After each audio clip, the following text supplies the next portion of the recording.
Donc, quand je présentais le projet avant qu'il ne naisse, je disais mon rêve, ce serait que les gens parlent du millefeuille en disant ma librairie. Perchissime, le magazine audio du Perche. Nous sommes Delphine et Pierrette. Aujourd'hui, nous sommes au Millefeuille, à la Loupe, pour rencontrer Amélie Dague. Elle est la créatrice de ce lieu qui est à la fois une librairie, un café et un espace de rencontre culturelle. Elle a aussi créé le podcast Perchissime dans lequel elle met en avant les personnes et les projets du territoire avant de le céder à notre petite équipe d'habitués bénévoles.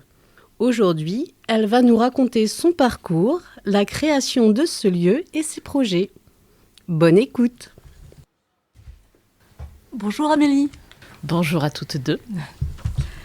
Tu es la créatrice du podcast Perchissime que tu as animé pendant plusieurs années, il me semble. Combien d'années ? 2 ans. Ouais, j'ai dû démarrer à l'été, c'est une colle ça, été 2023, c'est ça, et j'ai arrêté peu avant l'ouverture de la librairie parce que je sentais bien que j'aurais du mal à faire les deux. Ah oui. Surtout que tu as dû avoir un rythme assez intense puisque tu as fait 7 saisons de mémoire en... C'est possible. En 2 ans ? Ouais, tout à fait. Oui, il y avait un rythme intense, il y avait des semaines où il y en avait 2 par semaine qui sortaient. Oui. Intense. Ouais, je ne veux pas vous mettre la pression, mais... non, mais j'ai passé énormément de temps. Alors, après être allée à la rencontre de personnalités diverses et très passionnantes à travers le Perche, tu as décidé de faire venir les gens à toi, à la Loupe, en créant le Millefeuille. Une librairie-café, lieu de vie, de rencontres et de découvertes à la Loupe. Grâce au Millefeuille, et selon ton souhait, car tu manquais de temps à consacrer à ce podcast, nous avons réussi à créer un petit groupe de bénévoles qui a décidé de poursuivre l'aventure de Perchissime. Après les épisodes 1 et 2 de la saison 8, nous avons souhaité te rencontrer Amélie pour en savoir plus sur toi. Alors la librairie vient de fermer. Nous sommes très bien installés dans ce lieu très chaleureux, avec plein de livres autour de nous. Et merci beaucoup d'avoir consacré ta pause déjeuner à nous recevoir. Je suis prête. Peux-tu commencer par te présenter en quelques mots ? Je m'appelle Amélie, j'ai 52 ans aujourd'hui en 2026. Je suis mariée, j'ai 4 enfants, de 20 ans à 9 ans. Je vis à Fontaine-Simon depuis presque 10 ans, avec ma famille, nos chiens, nos poules, etc. J'ai donc ouvert le Millefeuille il y a presque 1 an, c'était en mai 2025. Après, c'est un projet qui a mis 4 ans et demi à voir le jour, avec des hauts et des bas, des je laisse tomber, maintenant j'y vais, mais non, c'est de la folie. J'étais pas du tout libraire avant. J'ai une vie en entreprise, grosse et petite, en France et à l'étranger. Donc j'ai une première carrière, on va dire, une première partie de vie professionnelle. Voilà. Autre chose peut-être importante, c'est que je suis pas originaire d'ici, même si mon arrière-grand-mère, je tiens à le dire parce que c'est vrai, elle s'appelait Jeanne et je l'ai connue parce qu'elle est morte centenaire ou presque, était née à la Ferté-Bernard, donc c'est une partie du Perche. Mais je viens de la région de Perpignan, donc j'ai grandi dans le sud. Moi, je viens de l'extrême opposé. Ah oui. On ne peut pas faire plus loin, je pense, d'ici. Voilà, donc j'ai des racines catalanes. C'était le scoop de cet épisode. Oui. J'en aurai d'autres, si vous voulez. Alors, effectivement, on parlera du Millefeuille. Un tout petit peu après, on va commencer par parler de Perchissime, du podcast. Et pour commencer, on voudrait savoir ce que ça te fait à toi que les rôles soient inversés. Déjà, quand vous avez démarré avec l'intro qui était la mienne, ça m'a vachement émue, voilà. Donc je suis contente que déjà je dois le dire parce que je vais oublier de le dire après. Je suis très contente que ce podcast dure au-delà de moi. Je pense que tous les podcasteurs, si on utilise ce mot, aiment pas trop que les rôles soient inversés. C'est pas que j'aime pas, c'est que je suis évidemment beaucoup plus à l'aise d'ailleurs dans la vie en général pour poser des questions que pour y répondre. Donc voilà. Donc, tout à l'heure, tu nous as dit que tu avais créé Perchissime il y a 2 ans. À quelle période de ta vie ou ton parcours professionnel, qu'est-ce qui t'a amené à créer ce podcast ? Alors, moi, je fais du podcast depuis à peu près 2017-18. J'ai appris à faire du podcast toute seule et avec mon associé. Enfin, on était deux en tout cas, mais on a appris comme des grandes en regardant des tutos. Et voilà, avec Perrine, qui était mon associée à l'époque. J'ai très vite adoré l'exercice qui me va très bien, de s'intéresser à un individu sans image, parce que je sais comment, en tout cas pour moi, je sais que c'est le cas pour beaucoup de gens, l'image, la vidéo peut être impressionnante, alors que le podcast, c'est à mon avis tout l'inverse, c'est-à-dire qu'on arrive très très vite à des discussions, des conversations qui sont assez intimes, en tout cas, où on arrive vraiment vite à l'essentiel. Et donc j'ai très vite adoré l'exercice. Alors avec Perrine, on a fait du podcast pour plein de choses, c'était assez rigolo. On a même fait des séminaires d'entreprise où une boîte crée en 2 jours son podcast d'entreprise. Enfin, on a fait des trucs où on s'est bien amusé. Donc on a tiré un peu l'exercice jusqu'au bout. Et puis quand je suis arrivée ici, donc en 2017, comme je ne sais pas écrire et comme je ne sais pas chanter, j'ai fait ce que je savais faire, c'est-à-dire que j'ai fait un podcast voilà, qui s'appelle toujours Laisse Béton, et à travers lequel je suis allée interviewer des gens qui avaient quitté à un moment de leur vie une grande ville pour s'installer en milieu rural partout en France, pas qu'ici. L'exercice était super, voilà, j'ai pas mal sillonné plein de zones en France, etc. J'avais clairement envie de rendre à ce pays un peu de ce qu'il nous donnait, quoi, voilà. D'aller à la rencontre des gens qui font ce qu'est ce pays ici, enfin ce pays, cette zone ici, ce Perche, quoi. Et quoi de mieux qu'un podcast, comme je le disais, pour faire ça, quand on sait pas faire autrement, quoi, en gros. Donc j'ai décidé de l'appeler Perchissime. Je suis très très fière du nom, je vous le cache pas. La signature de Perchissime, c'est Mon voisin est formidable. Et donc j'ai commencé par mon voisin. J'ai commencé par interviewer Didier Leplat, qui est mon voisin. Et après l'avoir interviewé, je lui ai demandé, tiens, maintenant que tu connais l'exercice, d'après toi, qui d'autre devrais-je interroger pour, voilà. Et donc la toile d'araignée s'étend très très vite quand on fonctionne comme ça. Et donc je pense que j'ai rencontré des gens, déjà des personnes que je n'aurais jamais rencontrées sinon, ça c'est clair. Et surtout, je les ai rencontrés d'une manière, comme je le disais tout à l'heure, beaucoup plus intime et rapide, voilà, que ce que j'aurais pu faire à travers une vie classique, quoi, voilà. Qu'est-ce que tu aimes particulièrement dans Perche ? Alors, as-tu des villages, des endroits préférés ? J'aime les saisons contrastées, voilà. L'arrivée du printemps, c'est une fête, quoi, voilà, parce que à chaque fois, maintenant ça va faire presque 10 ans, quoi, mais à chaque fois, ouais, au creux de l'hiver, on oublie qu'il peut faire très très beau. Quand on y est, on se dit, mais oui, bien sûr, c'est pour ça que j'ai supporté l'hiver. Bref, je vous rappelle que je viens de Perpignan. Donc ces saisons contrastées, ces paysages, évidemment, tout le monde dit ça, mais c'est la vérité, c'est quand même très bien préservé. J'aime le calme.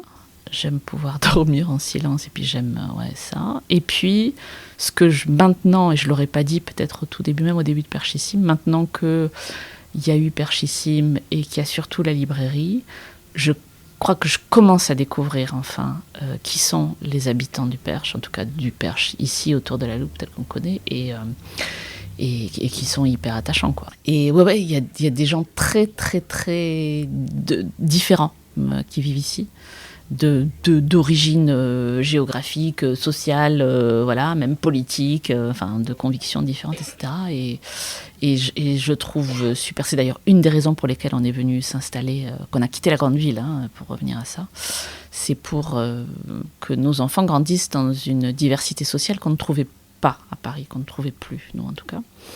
Voilà, il n'y a pas toutes les diversités ici, mais en tout cas, il y a celle-là qui, moi, me tient à cœur, quoi. Je pense qu'on fait mieux société quand on est confronté à des gens différents de nous. As-tu déjà pensé, qu'est-ce que j'ai de la chance d'habiter ici ? Si oui, est-ce qu'il y a une occasion particulière où tu as eu cette pensée ? Oh ouais, ça m'arrive hyper souvent, quoi. Le basique, le chant des oiseaux, là, qui reviennent là, depuis un mois, le chant des oiseaux le matin. Et même des choses... le fait de... Moi, j'ai la chance de pouvoir faire de l'équitation malgré l'ampleur du travail que représente la librairie. Je m'y tiens, etc. C'est à 10 minutes de chez nous. Enfin, c'est un rêve pour plein de gens, ça. Voilà. Mais c'était pas forcément le mien. Mais je me dis, quelle chance j'ai de pouvoir m'octroyer ça, quoi. Ici, il y a des chevaux partout, donc c'est plus facile. Et puis, oui, cette vie... je qualifierais de simple, mais le fait de prendre ses baskets, son chien si on en a un, et d'aller se balader en forêt juste derrière, quoi. Voilà, c'est la proximité de la nature, on va résumer ça comme ça. Il y aurait sûrement 1000 autres raisons, mais c'est à ça que je pense. Ouais. Quand tu penses perche, est-ce que tu penses à une odeur? Est-ce que tu penses à une couleur? À un goût? Je parlerai de l'odeur de l'herbe fraîchement coupée, voilà. Même si parfois il y a des odeurs de bois qui brûle ou de feu, de champs ou de particuliers, ils n'ont plus le droit. Mais vous voyez ce que je veux dire? Voilà, oui. Voilà que j'aime bien aussi. Le goût, tout le monde pense à la pomme, et moi aussi je pense à la pomme là, forcément. Donc on va dire une tarte aux pommes. Le gâteau au chocolat. Le gâteau au chocolat, même si le marbré de Géraldine de la librairie, qui n'a absolument rien de percheron, est quand même assez divin. Exactement. Et puis, qu'est-ce qui manque? L'odeur, le goût. Une couleur. Est-ce que le son, t'en as parlé? Tu as parlé des oiseaux? Eh bien, je ne dirais pas vert, mais je dirais le jaune du colza. Ah oui. Eh bien, pour parler de la librairie, je vais passer la parole à Delphine. Alors Amélie, dis-moi, si le millefeuille était un livre, quel en serait le titre et pourquoi? Le millefeuille, j'avais hésité à l'appeler Le Refuge. Il y a une autre librairie qui s'appelle Le Refuge que j'avais visitée en Bretagne, je crois. Ça serait quelque chose comme ça, voilà. L'idée que c'est un lieu avant tout, c'est un lieu physique, donc j'aime bien l'idée d'un titre qui parle d'un lieu, et que les gens le considèrent comme ça, quoi. Un refuge parce qu'il pleut dehors et qu'on peut se mettre à l'abri, ou un refuge parce que les parents disent à leurs enfants, et ça commence à arriver, si je suis en retard pour te récupérer de la danse ou du basket ou machin, on se retrouve au millefeuille. Moi, ça me va bien, quoi. Pourquoi le millefeuille? Pourquoi ce nom, tu veux dire? Pourquoi ce nom? Eh bien parce que pour essayer de résumer en un mot les deux activités principales du lieu, qui sont, comme vous le disiez tout à l'heure, la présence et la vente de livres. Donc, comme il y a beaucoup de livres, eh ben, il y a beaucoup de feuilles. Voilà. Et puis le millefeuille est un gâteau. Comme le millefeuille est aussi on va dire un salon-thé, enfin un café salon-thé, je ne propose pas d'alcool, qui propose des gâteaux. Alors pas de millefeuille pour l'instant, mais on va y réfléchir. Voilà, l'idée c'était de synthétiser tout ça dans un seul mot. Et puis voilà. Mais comme j'aime beaucoup les jeux de mots en plus, ça me plaisait. Mais c'est un choix familial. Hein. Et à un moment, le projet durait tellement longtemps qu'à un moment j'ai eu un doute sur le nom. Mais on a voté en famille et la victoire écrasante était pour le millefeuille. Et donc pour la concrétisation de ce projet, tu nous as dit ça a mis des années, ça a été compliqué. Est-ce que tu as eu de l'aide? Comment tu es arrivée au bout de ton projet? Alors en fait, je pense que l'aide, peut-être même inconsciente, que j'ai eue, c'est celle de toutes les personnes à qui j'avais parlé du projet assez tôt, parce que j'ai fait une sorte d'étude de marché qui disait pas trop son nom au début, en interrogeant des gens que je connaissais, en disant bon alors une librairie à la loupe, qu'est-ce que vous en dites? Alors l'enthousiasme était délirant, quoi. Donc et puis en fait ça a mis du temps parce que je trouvais pas le bon lieu, voilà. La loupe est pas si étendue que ça, et il faut être pour un commerce, à mon sens, il faut être près du centre, de la place. Il n'y avait rien sur la place. Et dans les rues adjacentes, j'ai à peu près visité tout ce qu'il y avait à visiter. Et donc c'est aussi pour ça que j'ai abandonné 1000 fois, parce que je ne trouvais pas le lieu. C'était pas bien placé, trop grand, trop cher, trop petit, trop tout ce que vous voulez. Donc c'est ça qui a pris du temps. En fait, je continuais à vivre à la loupe et autour. Et puis, de temps en temps, je croisais des gens à qui j'avais parlé du projet. Et qui me disaient, bon alors, la librairie, ça en est où? Des moments où j'avais quasiment abandonné, je me dis, fichtra. J'ai dû semer quelque chose. Les voilà. gens n'ont pas oublié. Oui, c'est ça. Bon, je vais peut-être pas passer. Voilà.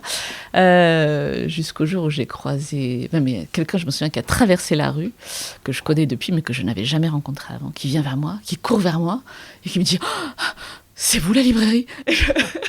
Et je me dis, bon, là, vraiment, peut-être que je fasse quelque chose, quoi. Donc, c'est surtout ça, voilà.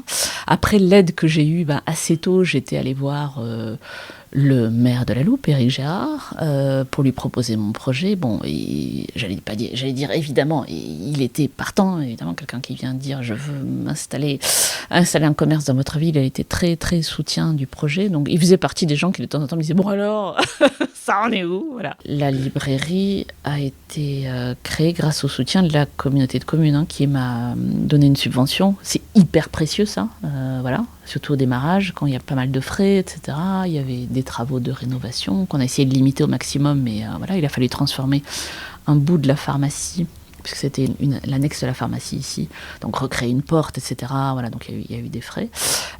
Donc la communauté de communes, Terre de Perche, comme elle le fait, je pense à beaucoup de créateurs d'entreprises, en tout cas créateurs de commerce, m'a apporté une subvention qui est super précieuse. Donc ouais, l'aide, pour répondre à ta question, il y a une aide locale et un soutien local qui est très précieux, parce qu'il y a un moment... Le projet a mis tellement de temps à sortir qu'à un moment on se dit bon, c'est moi qui suis folle, c'est mon obsession, c'est mon truc, il faut que j'arrête, quoi. Et quand vous voyez que vous n'êtes pas la seule à être folle, en fait ça fait du bien. Non, je devrais pas le dire comme ça, mais ouais, quand d'autres y croient comme vous. Ton projet, il devait être bien construit et oui, mais ça réussi à emmener les autres avec. Ça reste un pari quand même. Ouais. Enfin. C'est pas un commerce de première nécessité, même si certains ont eu envie de le dire pendant le... Voilà, on n'a pas besoin de livres pour manger, n'est-ce pas ? Le contexte économique est quand même tendu, le contexte tout court est tendu, enfin voilà, donc c'est... Ouais, voilà. Mais il y a un moment, on peut pas aligner toutes les étoiles comme on veut, quoi. Voilà, il y a un moment, on se lance quand on peut y aller. En fait, j'avais 1000 raisons de ne pas le faire, ce projet. Mais 1000 raisons de ne pas y aller. Et puis, il y a un moment, à la fois l'enthousiasme que vous avez créé, puis même l'envie, évidemment, ça ne venait pas que de l'extérieur, j'exagère un peu, mais l'envie intrinsèque de se lancer là-dedans était trop forte et j'aurais tellement regretté de ne pas avoir essayé, quoi. Voilà, donc il y a un moment où vous vous dites, bon, bah, peut-être que c'est de la folie, mais j'y vais, quoi, en essayant de rendre le truc le moins fou possible, quoi. Qu'est-ce qui te plaît dans cette activité ? Je pourrais dire tout, mais ça serait exagéré. Ce que je préfère de loin, c'est le contact avec les gens. Comme un autre, j'en sais rien, puisque j'ai jamais été commerçante avant, donc je sais pas, peut-être que tous les commerçants diront que leur commerce est vraiment particulier. Mais c'est aussi pour ça que j'ai créé une librairie, c'est parce que par le livre et par les échanges autour du livre, on arrive, je trouve, à un niveau d'échange et de connaissance de l'autre qui est, je crois, exceptionnel. Voilà, donc j'ai vraiment l'impression de bien mieux connaître cette ville, en tout cas, et ses alentours depuis que j'ai créé la librairie. Donc ce contact avec les gens est hyper enrichissant. C'est aussi fatigant, faut pas se leurrer, c'est-à-dire d'avoir une qualité d'attention à chacun que j'essaye d'avoir, en tout cas, j'essaie d'avoir la même qualité d'attention à tout le monde. C'est très très prenant, mais c'est aussi enrichissant parce que les gens vous le rendent. Voilà, donc ça, j'adore. C'est un très très beau métier, vraiment. C'est un très très beau métier pour plein de raisons. Moi, ce que j'aime bien, c'est qu'il est très complet. C'est-à-dire qu'à la fois, il faut aimer les lettres, bien sûr, mais aussi les chiffres, parce que sinon, je pense qu'on va vite dans le mur. Voilà, donc c'est un métier où, donc, évidemment, il y a du contact avec les gens, mais il y a pas mal de back-office, donc les heures qu'on passe quand la librairie est fermée à... passer ses commandes, gérer ses factures, se renseigner sur tout ce qui sort, quoi. Donc écouter la radio, regarder la télé si on la regarde, lire, etc. Voilà. Bon, lire aussi, mais ça reste un plaisir. Donc voilà, évidemment. C'est un métier complet parce que, donc il faut savoir négocier avec ses fournisseurs. Il faut, pour la création du lieu, on joue un peu le rôle d'architecte, décorateur, concepteur, gestionnaire de travaux. Voilà, donc il y a plein de phases différentes. Et puis c'est un métier qui est très très saisonnalisé, je sais pas comment on dit. Donc c'est vraiment, c'est ce que je dis souvent le matin. Il y a un rituel évidemment. On ouvre la boutique à la même heure tous les jours. On sait les mêmes gestes, l'ouverture de la caisse, les mêmes préparations. Le soir c'est les mêmes gestes pour fermer, etc. Donc il y a un rituel évidemment.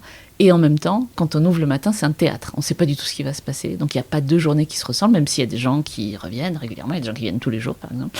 Mais c'est jamais les mêmes conversations, c'est jamais la même météo, c'est jamais la même ambiance. Et ça c'est extraordinaire, quoi.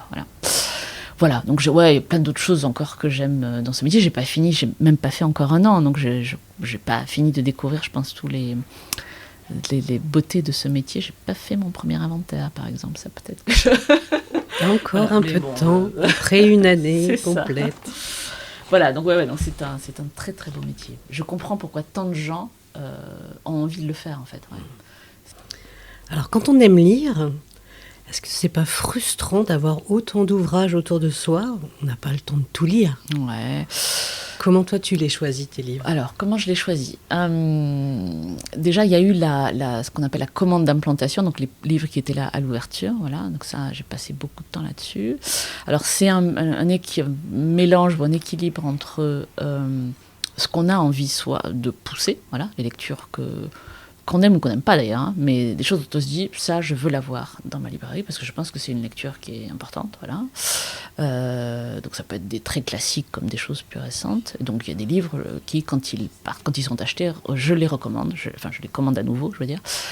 Donc reviennent parce que c'est ce qu'on appelle le fond, je veux qu'il soit là, je veux qu'il fasse partie de l'identité de la librairie, etc. Bon nombre de fournisseurs, voilà, qui sont soit des éditeurs directement, soit des regroupements d'éditeurs. Et pour certains distributeurs, on a des diffuseurs, on est en contact avec des représentants qui sont très très précieux, surtout quand on démarre dans le métier, parce que eux vous éclairent vous disent bon ben voilà, ouais, ok, la loupe, très bien la taille de ta librairie, etc. Bon ben voilà ce que je te recommande moi d'avoir dans ta boutique. Alors on prend ou on prend pas, mais c'est hyper précieux d'avoir le regard de gens qui ont de l'expérience sur le sujet, même si leur rôle n'est pas le mien. Leur rôle est évidemment de vendre, mais voilà, c'est pour ça que je disais, faut pas être dupe non plus, mais voilà. Et puis, moi je viens d'un monde de chiffres, donc ouais, on a toujours grâce à nos fournisseurs, mais aussi toutes les études qu'on peut trouver sur les tendances, voilà. Donc il y a qu'est-ce qui se vend bien en ce moment, qu'est-ce qui se vend bien ces X dernières années, etc. Donc je me suis appuyée là-dessus. Et puis l'étude de marché dont je parlais tout à l'heure, j'ai essayé de sentir ce que les gens que je connaissais, dont je pressentais qu'ils pouvaient devenir clients, allaient aimer ou souhaiter, etc. Et j'avoue que c'est une super fierté d'avoir acheté avant que la librairie n'ouvre un certain nombre d'ouvrages en disant ça serait pour X, ça serait pour Y, et de voir X ou Y le prendre sur l'étagère, sur la bibliothèque tout seul, et arriver à la caisse et dire je me suis peut-être pas complètement loupée. Voilà. Et puis depuis l'ouverture de la librairie, moi j'apprends de mes clients, déjà je découvre plein de choses grâce à eux, hein. Je l'ai pas dit, mais cette industrie souffre d'un grand mal qui est une surproduction littéraire vertigineuse et qui ne se calme pas ou à la marge. Donc le problème de ce secteur, c'est qu'il y a beaucoup trop de livres qui sortent chaque année. Donc notre métier consiste à dire non, en fait, hein, à dire à faire un choix. Donc la valeur du libraire, elle est peut-être avant tout là-dedans. Donc effectivement, c'est un doux équilibre entre ce qui sort, toutes les nouveautés qui sortent, et ce que je pense que ma clientèle, que j'ai pas fini de connaître, hein, parce que tous les jours encore, je vois des gens nouveaux qui ne connaissent pas la librairie, donc j'ai pas fini de faire le tour de la zone. Voilà, l'équilibre entre ce qui sort et ce que mes clients pourraient souhaiter acheter, etc. Et c'est un apprentissage super sympa, parce que quand je commande des livres tous les mois, et maintenant j'arrive à choisir en me disant ça, je sais que ça pourrait partir avec X ou Y, ou ceux qui ont acheté ça pourraient aimer ça, quoi, voilà. Est-ce que toi, il y a un livre qui t'a particulièrement marqué ces dernières semaines? Il y en a plein. J'ai fini récemment, je te l'amène. Ça s'appelle Les évadés du convoi 53, c'est sorti la semaine dernière, je crois, de Benjamin Fogel. C'est l'histoire vraie et romancée d'un groupe d'hommes, de juifs, qui se sont échappés dans un convoi qui les amenait en Allemagne. On doit être en 42 ou en 43. Et il y a du fond et de la force. C'est haletant, voilà. C'est extraordinairement bien mené. Et c'est un hommage sublime à ces gars-là, quoi. Certains ont réussi à revenir, d'autres non. Mais on découvre des personnages extraordinaires. Ça nous replonge dans cette époque terrible avec brio, vraiment. C'est un bouquin qu'il faut lire à un moment, quoi. Voilà. Et ça, c'est génial de pouvoir tomber là-dessus avant.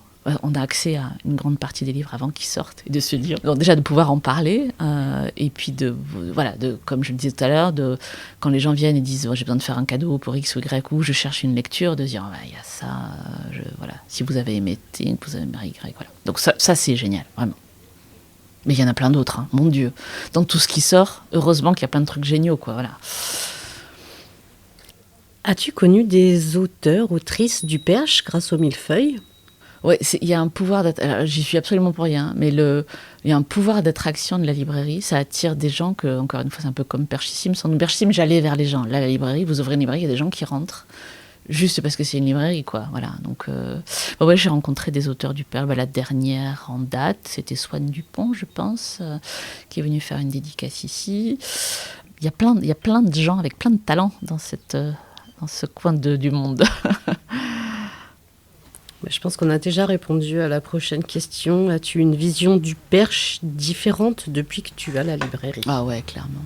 En tout cas, de ce coin du territoire. J'ai pas que des clients du Perche, puisque j'ai des clients qui viennent de Courville, Illier-Combray, tout ce coin-là. Mais en tout cas, on va dire de cette zone autour de la Loupe. Oui, comme je le disais, on rentre dans un niveau de connaissance des gens. Et le lieu, c'était pas forcément voulu comme ça, mais... Donc le lieu est sur 3 niveaux. C'était évidemment parce que je ne me disais pas je vais ouvrir une librairie sur 3 niveaux. Il faut être totalement barré pour faire ça. Tu t'es adapté ouais, le projet au s'est adapté au lieu. Ouais, quand j'ai enfin compris ça, ça a débloqué la situation. Ouais. Parce qu'au départ, je cherchais un lieu d'une telle superficie et tout. Puis bon, à un moment, quand on ne trouve pas, soit on arrête, soit on change de braquet. J'ai mis un moment à changer, mais ça y est, j'ai compris. Oui, donc ça pour dire que chaque niveau est quand même assez petit, quoi. Voilà, chaque niveau fait entre 30 et 50 mètres carrés, 40 et 50 mètres carrés. Donc, en tout cas, quand on arrive, je crois, dans la boutique, on se dit, oh, c'est petit, avant de savoir qu'il y a 2 autres étages. Et donc, le fait que ce soit, puis il y a un bar à côté du comptoir, etc. Moi, je suis quasiment tout le temps derrière le comptoir. Donc les gens qui viennent au bar, il y a un siège en particulier auquel quand ils s'assoient là, je sais qu'ils vont me parler, quoi. Moi j'adore ça, j'adore. Et j'espère avoir toujours la disponibilité d'esprit pour le faire, parce qu'il faut être disponible, quoi. Et donc effectivement, quand les gens vous racontent leur vie, ou un bout de leur vie, ou même juste leur humeur, etc., vous apprenez énormément sur un territoire, quoi. Voilà. Donc oui, je connais. Oui, je ne sais pas si ma vision a changé, mais en tout cas ma connaissance du territoire a changé, c'est évident. Ouais. Le Millefeuille va bientôt fêter son premier anniversaire. Quelle analyse fais-tu de cette première année ? Bon, l'accueil est, en tout cas, on va dire, qualitatif, largement au-delà de mes attentes, quoi. Tous les jours, il y a des gens qui me disent « Merci, c'est super que vous soyez là ». Enfin, il y a eu des moments hyper touchants, quoi. Je me souviens d'une dame, c'était au tout début... je sais pas, peut-être, je sais plus, c'était quelques jours après l'ouverture au début, qui est rentrée, mais qui était émue aux larmes, quoi. Enfin, je veux dire, et qui me dit, oh, nous aussi, on a droit à ça, quoi. Enfin, je veux dire, faut quand même avoir bien abîmé les gens pour qu'ils en soient là, quoi, je veux dire. Puis je compte pas le nombre de gens qui me disent, depuis que la librairie est ouverte, on lit plus, depuis que la librairie est ouverte, on se met à lire. Enfin, bon, donc rien que ça, encore une fois, c'est peut-être des pouillèmes, mais quand vous entendez ça, vous dites, bon, bah, ok, je continue demain, quoi. Donc, ouais, d'un point de vue qualitatif, c'est super. Quantitatif, je pense que c'était pas la meilleure année pour ouvrir une librairie, mais malgré tout, j'avais été tellement prudente dans mes prévisions que je suis à ce que j'imaginais, donc voilà, je suis contente. Après, je suis extrêmement prudente sur mes achats. Voilà, donc vraiment je fais gaffe, quoi, de pas me laisser sur ma consommation d'énergie. Parfois il fait un peu frais dans les étages, voyez-vous. Bon, bah ouais, c'est un choix, quoi, voilà. Et je mets les gens à l'aise en disant si vraiment ça fait froid, j'allume le chauffage. Donc ouais, j'en suis là la première année, je fais les années suivantes aussi, j'imagine, hein, mais voilà, donc je sais par exemple que même si j'en rêverais, hein, je pourrais jamais employer quelqu'un et le payer, voilà. Ou alors il y en a un des deux qui ne sera pas payé, quoi, voilà. Donc bon, il faut quand même que je vive avec ça. Donc je sais bien que cette librairie va pas devenir, voilà, je vais pas avoir une succursale ailleurs, je vais pas m'étendre forcément. Bon, bref, donc ça va rester une petite librairie, voilà. Mais ça me va bien. Voilà, puis surtout, oui, moi, mon enjeu, bon, il est de prendre plaisir à ce que je fais, voilà, le temps que je pourrais ou que je voudrais. Mais c'est vraiment c'était quand même de montrer que, regardez, on peut le faire, voilà. Et puis de montrer que ça peut durer, que ça peut peut-être même donner des idées à d'autres de faire des choses similaires, en tout cas à la loupe, et puis de montrer que ça peut durer au-delà de moi, quoi. Voilà, moi je sais bien qu'il y a des gens qui disent, je les entends au téléphone quand ils s'assoient, ils disent ouais, rejoins-moi, quand ils s'assoient à table pour prendre un café, rejoins-moi, je suis chez Amélie. Et j'ai envie de dire un jour ça sera plus chez Amélie, je sais pas quand, mais voilà, donc je voudrais vraiment que ça dure au-delà de moi et montrer que ouais, on peut créer des commerces, enfin des des entreprises, en tout cas des commerces qui soient viables au-delà d'une personne, quoi. Voilà. Même si je sais bien qu'il est vachement... Enfin, comme tout commerce, c'est attaché pour l'instant à moi parce que je suis la seule que les gens voient. Voilà. Quel est ton plus grand rêve pour le millefeuille dans les prochaines années ? Donc, quand je présentais le projet avant qu'il ne naisse, je disais mon rêve, ce serait que les gens parlent du millefeuille en disant ma librairie. Voilà. Je pense que certes, pour certains, on commence à y arriver, pas complètement, mais en tout cas, j'adore quand des clients viennent avec le week-end, par exemple, avec de la famille en visite et qui viennent montrer la librairie du coin. Je suis quand même assez flattée. Donc, ouais, qu'elle trouve sa place dans le paysage, enfin qu'elle ancre en tout cas sa place et son positionnement dans le paysage, que les gens se disent, bon évidemment si je veux acheter un livre, je vais au millefeuille, mais pas que les gens se disent, si, dans les deux sens d'ailleurs, tiens j'ai envie de participer ou faire participer mes enfants à une activité, un temps soit culturelle, bah tiens, je sais qu'il se passe toujours quelque chose à la librairie, donc tiens, je vais voir quel est le programme ce mois-ci. Et à l'inverse, que des gens qui se disent j'ai envie de pousser ou de présenter mon activité d'eux, qu'ils pensent à ce lieu pour le faire, quoi. Un truc que j'ai pas dit, c'est que dans les petits territoires comme les nôtres, je pense vraiment, mais sincèrement, hein, sans faire de la philo ou de la politique ou autre, qu'on peut pas réussir tout seul. En fait, il faut arriver à embarquer des gens qui ont un intérêt commun avec vous, quoi. Voilà. C'est aussi pour ça qu'il y a autant d'activités à la librairie. Alors, il se trouve que la configuration des lieux fait que le dernier étage, qui est le lieu des livres d'occasion, se prête à des activités pour les adultes ou les enfants, ou les deux.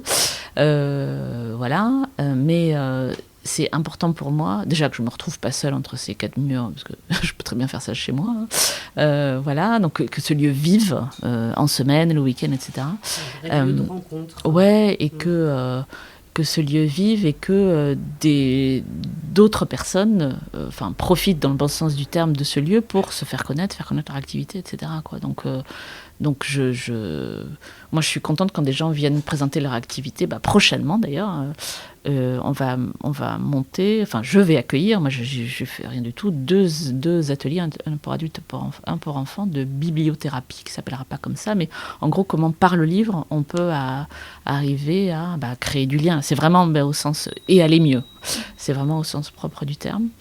Voilà. Et puis il y a plein de choses qui se passent ici. D'ailleurs, pour certains qui n'ont pas de rapport avec le livre, mais c'est pas grave du tout, quoi. Vraiment, c'est pas grave du tout. Donc voilà, donc pour répondre vaguement à ta question, l'idée c'est que ce lieu devienne, c'est pas incontournable, mais que il trouve vraiment sa place ici et que les gens se disent mon Dieu, mais il faut toujours qu'il y ait une librairie ici, quoi. Voilà, qu'elle s'appelle le Millefeuille ou Tartampion ou autre, que ça redevienne, que ce vieux commerce redevienne un incontournable, en fait. Voilà. Si tu devais choisir d'inviter 3 personnes, vivantes ou non, à prendre un café ici, qui choisirais-tu ? Alors, on parlait de Jeanne, mon arrière-grand-mère qui était née à la Ferté-Bernard. Bon, j'avais 4 ans quand elle est morte, donc j'ai un vague souvenir, mais ça serait marrant si on pouvait la faire revenir, qu'elle ouvrirait de grands yeux de voir que de Perpignan, on est remonté dans son Perche natal pour ouvrir une librairie. Ça la ferait, je pense, bien marrer. Puisqu'on est dans la famille, sa fille Marie, qui était donc ma grand-mère, qui mériterait un podcast à elle toute seule, mais elle n'est plus de ce monde, voilà. Qui indirectement n'est pas étrangère au fait que je me lance dans cette aventure. Et alors, les deux étant des femmes assez fortes, en 3e personne, je prendrais bien quelqu'un qui n'a jamais mis les pieds dans une librairie et dont ce serait, pour lequel le millefeuille serait la première expérience. Je pense qu'il y en a certains déjà, pour dire, réussir à faire venir des gens, dont quelqu'un qui n'aurait jamais osé mettre les pieds dans une librairie, mais qui ne se sentirait pas intimidé de le faire ici. Il n'y a plus de librairie ici depuis 25 ans, donc il y a toute une génération, et j'en vois toutes les semaines, qui ne sait pas ce que c'est, en fait, que ce commerce. Et je remercie amplement tous ceux qui entrent et osent me poser la question. Il y a des adultes et des enfants qui me disent « Mais qu'est-ce que c'est, en fait, cet endroit ?» Donc, je leur explique, on vend des livres. Mais alors, et tout le monde me dit « Mais est-ce qu'on peut prendre un café, lire un livre et repartir ?» Je dis « Oui, si vous l'abîmez pas, moi, j'ai aucun problème avec ça. » Même si très peu de gens le font, c'est drôle. Toutes les semaines, on me demande si on peut le faire, mais personne n'ose le faire. Donc, ma réponse ne doit pas être convaincante, je ne sais pas. Alors, Amélie, tu nous as dit beaucoup de choses, répondu à nos questions. Est-ce que toi, tu voudrais compléter sur des sujets qu'on n'aurait pas abordés ? Alors, dans le désordre, déjà, je vous remercie de poursuivre Perchissime. J'imaginais pas non, que ça puisse. J'étais évidemment hyper triste de ne pas pouvoir continuer, mais c'était vraiment pas raisonnable de faire les deux, la librairie et Perchissime. Donc, je suis contente que ça naisse. Puis, votre groupe a l'air de bien fonctionner, donc bravo pour ça. Et d'ailleurs, je lance un appel si d'autres bénévoles veulent se rejoindre au groupe. J'ai bien compris que vous cherchiez d'autres bras et d'autres oreilles. Donc le Millefeuille est avant tout une librairie. J'y vends des livres neufs essentiellement. Il y a aussi un étage qui est réservé aux livres d'occasion. Ces livres d'occasion, ce sont des dons. Donc vous pouvez me donner vos livres. Je les trierai moi-même si besoin. Mais en tout cas, c'est comme ça que ça fait vivre le dernier étage. Voilà. C'est un café. Où je propose des boissons chaudes, des boissons fraîches et donc des pâtisseries de la Belle Étoile à Saint-Élif. Donc il n'y a pas d'alcool, je ne vends pas d'alcool ici. On peut très bien venir prendre un café sans acheter de livres et on peut très bien venir regarder des livres ou acheter des livres sans prendre de café. Les deux sont indépendants, vous avez le droit de faire les deux aussi. Et j'accueille donc, comme on le disait, tout un tas d'animations qui ont trait de près ou de loin au livre, mais pas forcément. Il y a des ateliers d'écriture qui se produisent 2 fois par mois, à peu près. Il y a un club de lecture à voix haute, il y a un club de lecture tout court qui s'est créé aussi.